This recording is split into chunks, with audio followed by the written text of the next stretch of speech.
Hello everyone, it's History Behind the Warrior, and welcome to yet another God of War video. With us having talked so much about the Norse and Greek pantheon, today I wanted us to explore how each of these pantheons, and presumably other pantheons, exist within the world of God of War. Because for the longest time, we thought that the world of God of War was only tied to that of Greek mythology. But as we do know now, as time has passed by and the series and world has expanded, we have come to learn that there are many different worlds and pantheons beyond just the Greek one. We know that there are shrines and temples dedicated to God in the Far East, as well as ones scattered in the lost sands of time. But how do they exist? And what separates each of these worlds from each other? Because it does seem that they all do exist on the same Earth, but haven't really interacted with each other.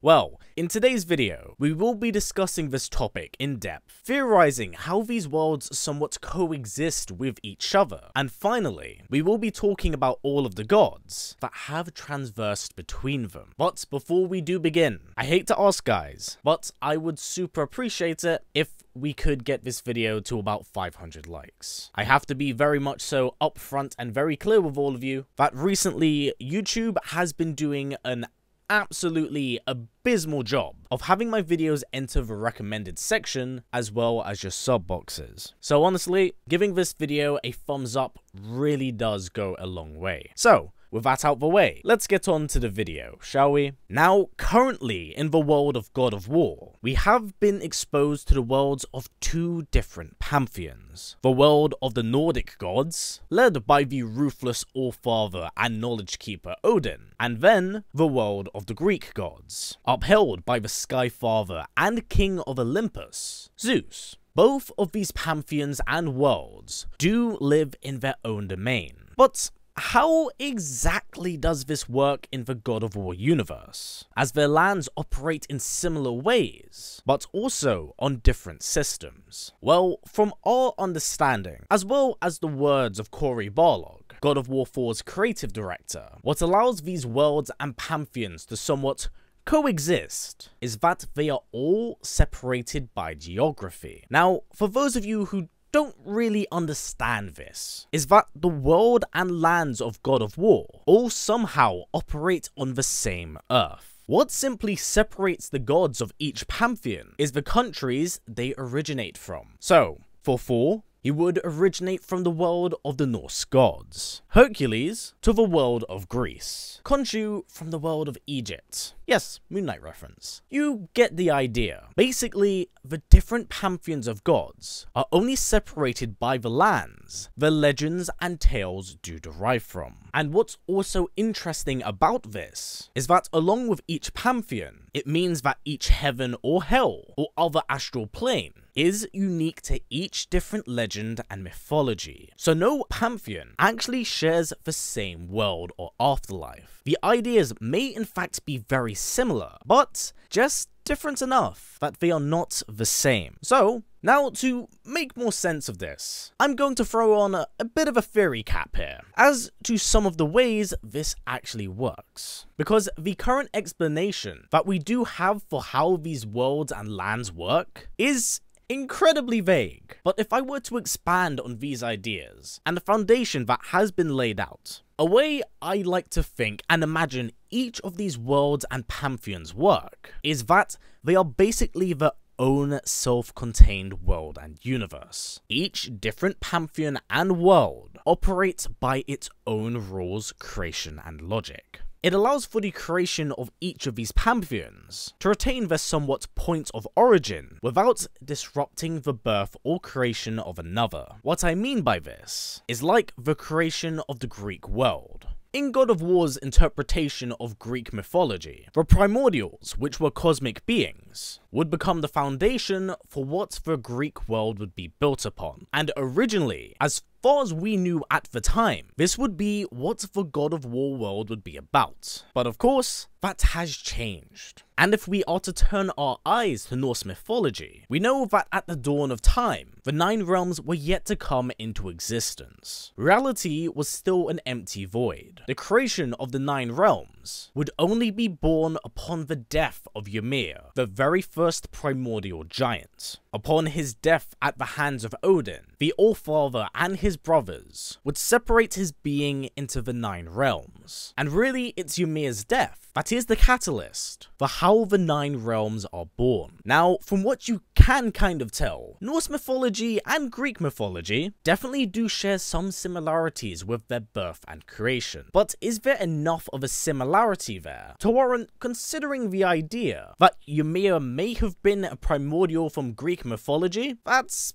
hard to say, but it is definitely an interesting concept that could tie the 2 worlds together outside of just having Kratos be the main character that travels from one land to another. Now, back to the main point of the video. This is how the world and pantheons of God of War function. They somewhat all live within their own self-contained worlds that are not directly linked to each other. And another example of this is at the end of God of War 3, where Kratos is successful in destroying the land of Greece. Like, seriously, millions if not so billions of people died, where the lands are flooded, the grounds have crumbled, the sun is swallowed by the storm of the sky. In God of War 4, none of that has spilled over to the Norse pantheon, so it leads to my own understanding and belief that each of these worlds operate in their own separate wards, where if one thing happens in one of those worlds, it will not affect the other pantheons, because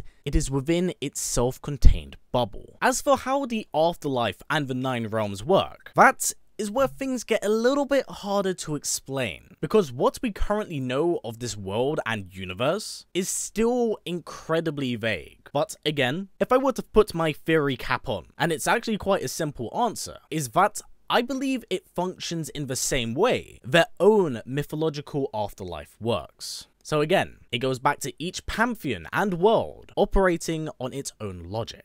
Like, if we are to look at the Greek underworld, it functions in a very simple way. Their undead system is, you die, and your spirit gets plummeted to the underworld, an afterlife that exists beneath the ground. But for Norse mythology, this is where things get very complicated, because instead of descending into hell, your soul is taken to one of 2 astral planes, Asgard or Hell, and those are not on Earth, unlike how Greek mythology works. Once again, if we are going off our own theory of separate contained realities, the realms could very well work in their own separate universes, with Midgard being the middle ground that shares Earth with Greek mythology. So it would actually explain how Kratos would manage to go from Greece to Norse mythology. Midgard is simply the middle ground of a much larger world. I'm definitely throwing on a theory hat for this one, so please do take it with a pinch of salt. Now, historically, from what we are aware, there have only been 3 individuals that have traversed the lands of gods. The most infamous being Asgard's God of War, Tyr.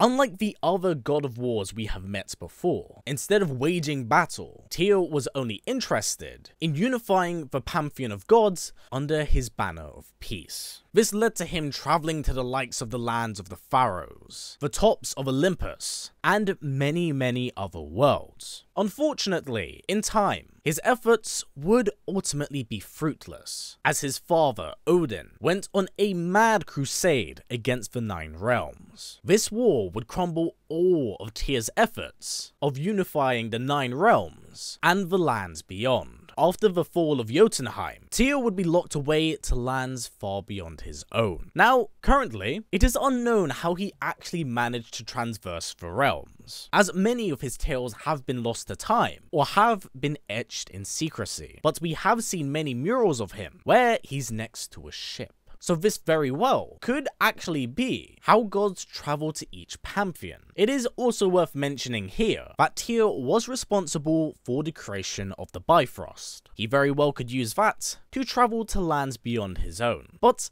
That one is once again a theory on my part. Another god is the sharp-tongued and witted Mimir. Not many people know this, but Mimir does not derive from Norse mythology. He himself comes from the British Isles. After falling out of favour with a fairy king, the jester was seeking a new land to take shelter in, and eventually winded up in the Norse world. Here he would be noticed by Odin, who wished to test his knowledge and mind, wanting to know why he should become an ally of the Aesir. Now, after brutally drugging Odin and having him gouge out his own eye, Mimir earned the trust of the Allfather, but this would all quickly fall apart when Odin waged his war against the giants. Mimir fell out of favour with the Allfather very quick, and was incarcerated to a tree for all time. It is only up until he met Kratos, where he was finally freed of his torture. But even after this is done, not much is known about Mimir's past. We only know what I have explained here. Now, our last and final god is, of course, Kratos. Having travelled from the lands of Greece to the lands of Egypt, from a tie-in comic, eventually the Spartan winded up in Norse mythology. But sadly, it has not been well documented as to how he got to the Nordic lands. There have been jests about him simply walking up north till he hit it, but if we look at the tie-in comics, we do see that he arrived in Egypt by a boat. So, much like what I pointed out about Tyr, this may be the common way as how gods enter different pantheons. With that being said, this is all that we currently know of the gods and pantheons that do lie within the God of War universe. The narrative and premise is extremely vague, and I definitely think this has been purposely done to allow freedom of interpretation, at least before anything is definitive. I apologize if this hasn't cleared up everything entirely, but I feel that it has been purposely left this way for us, the audience, to make up. There's just so many ideas on the cutting room floor for how this could work. I've talked about so much nonsense in this video that could ultimately not lead to anything, but it gives us, the audience, an idea of how these things could work. And that's why I think this has been done this way. Going back to what I said at the very start, for the longest time, all that we knew and understood was that the Greek world is all that existed. But now, with the other pantheons and lands being revealed, it raises the question to us of where could we go next? What could tie each of these pantheons to each other? Because it's very clear that the gods do know of each other's existence, but what prevents them from actively trying to interact with each other? We will only learn in time. But for now, this has been it for me. I hope you have enjoyed this video and learnt more by doing so. The existence of other pantheons deeply interests me. Whilst I like entertaining the idea of us simply wandering into another pantheon and land, I also like the idea and concept of what happens if Kratos and Atreus wind up in a pantheon or world where there are two pantheons battling each other. So the duo are caught in the middle whilst two worlds wage war against each other. Just a fun little idea on my part, but what do you think is coming next? Please do comment down below, as I am interested to hear what you all have to say. That is all for now, guys. So, as always, everyone, stay strong, stay well, and keep on fighting, as Ragnarok comes for us all. Take care, everyone. We'll see you soon.